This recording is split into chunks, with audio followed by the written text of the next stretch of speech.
এই রকম পরিস্থিতিতে আমার পক্ষে নির্বাচন কমিশনার হিসেবে দায়িত্ব পালন করা সম্ভব নয়।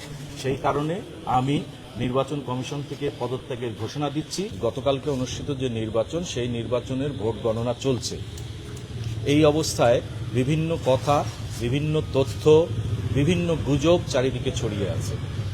এর প্রেক্ষিতেই বিশেষ করে গতকালকে বিকাল থেকে আপনাদের তরফ থেকে আমার কাছে অনেকভাবে অনেকে অনেক কিছু জিজ্ঞেস করার চেষ্টা করেছেন।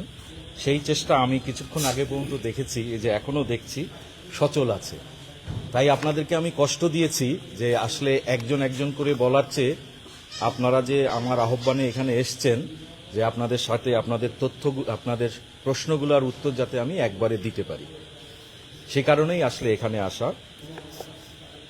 আমি এই পর্যায়ে আপনাদেরকে হয়তো সুবিধার জন্য একটু বলি, এই সদ্য যে জুলাই আন্দোলন আমাদের হলো, যে জুলাই বিপ্লব হলো, এই জুলাই বিপ্লবে কোনো সময় আমি ক্রেডিট দাবি না করলেও এই বিশ্ববিদ্যালয়ে অন্তত যারা আছেন তারা সকলে জানেন আমার কি ভূমিকা ছিল।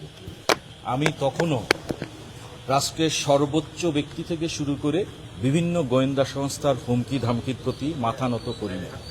আমি সবসময়, যারা আমার ছাত্র আছেন এবং বিশ্ববিদ্যালয়ে পরিচিত তারা জানেন যে আমি সব সময় ন্যায়ের পথে থাকি। আমি হুট করে কোনো সিদ্ধান্ত নেই না, কোনো ধরনের দলীয় ব্যক্তি অথবা কোনো লোভে অথবা কোনো ব্যক্তিকে বিপদে ফেলানোর জন্য আমি কোনো সিদ্ধান্ত নেই না। আমি মোহাম্মদ মাফরুহ সাত্তার, ফার্মেসি বিভাগের শিক্ষক। আমার এই পরিচয় আমি মনে করি সবচেয়ে বড়।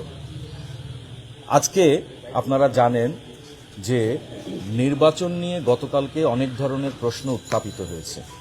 শুধু গতকালকে নাই, গতকালকের আগের থেকে আমরা আপনাদের মাধ্যমে এবং বিভিন্ন মাধ্যমে বিভিন্ন তথ্য পেয়েছি।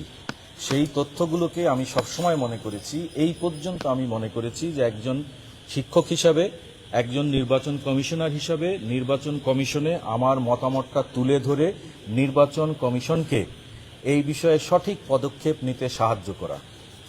আমি আজকে বলতে বাধ্য হচ্ছি যে আমাকে বিভিন্নভাবে অনেকেই অনেক প্রশংসা করলেও ঠিক সঠিক সিদ্ধান্ত নেওয়ার জন্য যখন আমি কোনো মতামত দিয়েছি অথবা আমি কোনো জিনিস তুলে ধরেছি, তখন অনেক ক্ষেত্রেই দেখা গেছে তা বিভিন্নভাবেই বিভিন্ন কারণে পরিবর্তন করা হয়েছে। আমি একজন দায়িত্ববান হিসাবে হয়তো এর ডিটেলস কোনো কিছু বলবো না। আমাদের প্রত্যাশা ছিল কি, ৩৩ বছর পরের একটি জাকসু নির্বাচন। শিক্ষার্থীরা কি চেয়েছেন, এখনো কি চাচ্ছেন? জাকসু নির্বাচন হয়েছে, তারা ফলাফল চাচ্ছেন, তারা ফলাফলটা প্রকাশ করতে চাচ্ছেন। কিন্তু অত্যন্ত দুঃখের সাথে জানাচ্ছি যে এই সমগ্র প্রক্রিয়া যেভাবে বিতর্কিত করা হয়েছে, যেভাবে এই প্রক্রিয়াগুলো সম্পাদন করা হয়েছে এবং সর্বশেষ এই ত্রুটিগুলোকে দূর করার জন্য যে সকল পদক্ষেপ নেওয়ার জন্য বলা হয়েছে, করা হয়েছে, তার কোনোটাই গ্রহণ করা হয়নি। আপনারা হয়তো জেনে থাকবেন যে আজকে বিকাল 4টায় প্রধান নির্বাচন কমিশনার সভা ডেকেছিলেন। সভাটি আসলে আমি তাকে অনুরোধ করেছি যে আমরা আলাপ করে নেওয়ার জন্য। আমরা দীর্ঘক্ষণ সভা করেছি। আমি আসলে এই অংশটুকু না বলেই পারছি না যে এক পর্যায়ে যখন আসরের নামাজের শেষ হয়ে যাচ্ছে তখন আমি উঠে নামাজ পড়তে গিয়েছি। নামাজ পড়ে এসে দেখেছি ভোট গণনা শুরু হয়ে গেছে। আমি আপনাদেরকে জানাচ্ছি যে আমি নির্বাচন কমিশনকে বারবার অনুরোধ করেছি যে যেই অভিযোগগুলো উত্থাপিত হয়েছে এবং যে সকল সমস্যাগুলো আছে সেগুলোর দিকে দৃষ্টিপাত করে আপাতত গণনা স্থগিত রাখা হোক। দ্রুত সময়ের মধ্যে এ সকল সিদ্ধান্ত গ্রহণ করে শিক্ষার্থী সহ সারা দেশ যেই বিষয়টি জানতে যেই দিকে চেয়েছিল একটা সুষ্ঠু স্বচ্ছ জাকসু, সেই দিকে আমরা এগিয়ে যাই। কিন্তু আমি তাতে ব্যর্থ হয়েছি। এই ব্যর্থতার দায়ভার আমাকে গতকালকে থেকেই, তার আগেও ছিল, গতকালকে থেকেই আমাকে পীড়া দিয়ে এসছে। সেজন্য আমি এখন বাধ্য হয়েছি। আমি অনেকগুলো অনিয়ম দেখেছি, অনেকগুলো মারাত্মক রকমের ত্রুটি দেখেছি, যেই ত্রুটিগুলো আসলে পুরো নির্বাচন প্রক্রিয়াটাকে প্রশ্নবিদ্ধ করেছে। এরকম পরিস্থিতিতে আমি নির্বাচন কমিশনের সকলে এই বিষয়ে যেটা বলবো যে একমত পোষণ করলেও বিশেষ কিছু কারণে তারা আমার যে মতামতটা এই মতামতটা গ্রহণে অপারগতা প্রকাশ করেছে।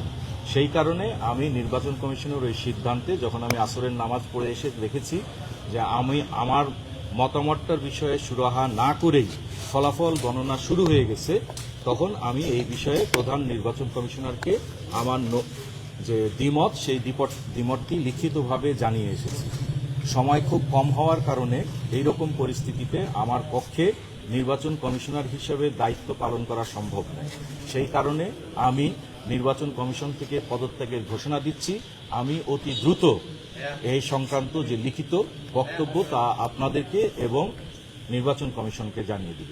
আমি মতামত দিয়েছি যে নির্বাচন সম্পর্কে যেই সকল বিষয়গুলো উঠে এসেছে সেগুলোর কারণে নির্বাচনের ফলাফলটা, আমি কিন্তু এটা এখন বলিনি, গতকালকে বিকাল থেকে বলেছি, ঠিক আছে, নির্বাচনের ফলাফলটা এই নির্বাচনের গণনাটা স্থগিত রাখার জন্য বলেছি। তো আমি ব্যর্থ হয়েছি, ব্যর্থ হওয়ার কারণেই এবং আপনাদের অনেকের উত্থাপিত অভিযোগগুলি সঠিক ছিল। আমার কাছে যদি মোটা দাগে বলি, আমার কাছে মনে হয়েছে নির্বাচনের পরিবেশটা লেভেল প্লেইং ফিল্ড যেটাকে বলে সেটা সঠিক ছিল না। জীবনের সাথে চলে high five all time healthy life. নিশ্চিন্তে খান স্বাস্থ্যকর অল টাইম পান। All time healthy life.